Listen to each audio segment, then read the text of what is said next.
গতকাল রাত থেকে ভাঙড় তো দফায় দফায় উত্তপ্ত হচ্ছে, কিন্তু পোলের হাট, সেই পোলের হাটে আবারও বোমা উদ্ধার।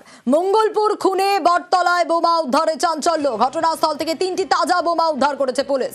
গতকাল রাতে শওকত মোল্লার গাড়িতে হামলার অভিযোগ, যে কথা আপনাদের জানাচ্ছিলাম। আর কাদের বিরুদ্ধে অভিযোগ? আইএসএফ এর বিরুদ্ধে অভিযোগ। তৃণমূল বিধায়কের উপর হামলা চালাতে বোমা মজুত করা হয়েছিল বলে অভিযোগ। আইএসএফ এর বিরুদ্ধে বোমা মজুতের অভিযোগ তৃণমূল কংগ্রেসের অভিযোগ অস্বীকার আইএসএফ এর। আর ভোটের আগে বারবার তপ্ত হচ্ছে ভাঙড়েই রয়েছে তুঙ্গে রাজনৈতিক তরজা। আইএসএফ এবার মুছে যাবে, চ্যালেঞ্জ কল্যাণ বন্দ্যোপাধ্যায়ের। ভাঙড়ে এখনই কেন্দ্রীয় বাহিনী মোতায়েনের দাবি সুকান্তর। ভাঙড়কে তৃণমূল কংগ্রেস ভাগাড়ে পরিণত করে দিয়েছে এবং সেখানে বোমা গুলি এটাই চলছে, আর কিছু চলছে না। যা পরিস্থিতি ওখানে, তো এখনই মনে হয় ওখানকার এসপির হাত থেকে ক্ষমতা নিয়ে ওখানে সেন্ট্রাল বাহিনীর হাতে ক্ষমতা দিয়ে দেওয়া হচ্ছে। সে আইএসএফ হোক বা এসএফআই হোক, তৃণমূল কংগ্রেস হোক, কারো দ্বারা এই ধরনের দুষ্কৃতিমূলক কার্যকলাপ বা দুষ্কৃতীদের মতো কার্যকলাপ অ্যাকসেপ্টেড নয়। গণতন্ত্রে এটা চলতে পারে না। আর এর পাল্টা আইএসএফ কি বলছে দেখো।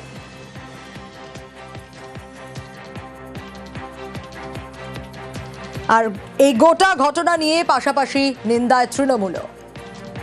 আইএসএফ তো গুন্ডামি ছাড়া আর কিছু করতে জানে না। আইএসএফ সব জায়গাতে গুন্ডামি করে, পারে না। ওরা আমাদের ফুলপুরা শ্রমিক গুন্ডামি করার চেষ্টা করে, পারে না আমাদের জন্য। কোনো কাজের নয় এটা। এইবারে আইএসএফ মুছে যাবে।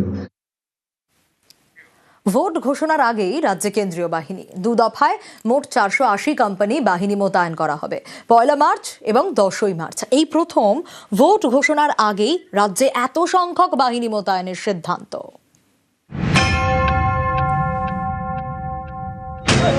এখনো ভোট ঘোষণা হয়নি, তার আগেই রাজ্যে কেন্দ্রীয় বাহিনী। ভোট ঘোষণার আগেই রাজ্যে 480 কোম্পানি বাহিনী মোতায়েন করতে হবে। এর মধ্যে 1 মার্চ 240 কোম্পানি এবং 10 মার্চ 240 কোম্পানি বাহিনী মোতায়েন করা হবে বলে জানিয়ে দিয়েছে স্বরাষ্ট্র মন্ত্রক।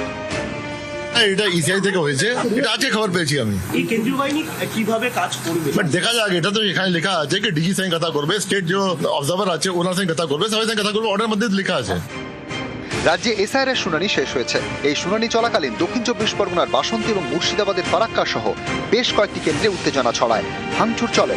জানা গিয়েছে কমিশনের আশঙ্কা চূড়ান্ত ভোটার তালিকা প্রকাশের পরে অশান্তি হতে পারে। সেই মতো তারা বেশ কিছু স্পর্শকাতর এলাকা চিহ্নিত করেছে। এই ধরনের স্পর্শকাতর এলাকাতে ভোট ঘোষণার আগেই মোতায়েন করা হবে কেন্দ্রীয় বাহিনী। বিধানসভা ভোটের নির্ঘণ্ট প্রকাশের আগেই রাজ্যে মোতায়েন হচ্ছে কেন্দ্রীয় বাহিনী। কিন্তু এই কেন্দ্রীয় বাহিনী রাজ্যের কোন কোন স্পর্শকাতর এলাকায় মোতায়েন করা হবে তা নিয়ে সিদ্ধান্ত নিতে আগামী সপ্তাহে বৈঠক হতে চলেছে। যে বৈঠকে চূড়ান্ত হয়ে যাবে রাজ্যের কোন কোন এলাকা স্পর্শকাতর এলাকা হিসাবে চিহ্নিত করছে জাতীয় নির্বাচন কমিশন। 26শে ভোট ঘোষণার আগেই রাজ্যে 480 কোম্পানি কেন্দ্রীয় বাহিনী। এভাবে বিধানসভা ভোট ঘোষণার আগে 2016 সালে রাজ্যে বাহিনী মোতায়েন করা হয়েছিল, কিন্তু তার সংখ্যায় এত বেশি ছিল না। নির্বাচনকে সামনে রেখে যে প্রস্তুতি নেওয়া, সেই প্রস্তুতি নির্বাচন কমিশন নিক। কিন্তু নির্বাচন কমিশন বাহিনী পাঠালে হবে না, বাহিনী সক্রিয় থাকে। এখানে তো পুলিশ বাহিনীকে অন্য রাস্তায় নিয়ে যায়, যেখানে ঝামেলা হয় তার উল্টো দিকে নিয়ে চলে যায়। এতে তো কোনো লাভ হবে না। বাহিনীর সংখ্যা, বাহিনীর উপস্থিতি নয়, বাহিনীকে কার্যকর ভূমিকা পালন করতে হবে। গতবার প্রায় 950 কোম্পানি বাহিনী এসেছিল। পারলে রাশিয়া ইউক্রেনের বাহিনী আনবে, পারলে রাষ্ট্রপুঞ্জের শান্তিরক্ষী বাহিনী আনাবে। দিনের শেষে বাহিনী ভোট দেবে না, ভোট দেবে বাংলার মানুষ। যে বাংলার মানুষ দেখছে বিজেপির বঞ্চনা, বিজেপির অত্যাচার, এই লজিক্যাল ডিসক্রিপেন্সির নামক অসভ্যতা, বাংলা ভাষায় কথা বললে অত্যাচার। 10.5 কোটি বাঙালি যখন ভোট দিতে যাবে, ভোটের লাইনে এই হয়রানিগুলোর লাইন বাঙালি ভুলবে না।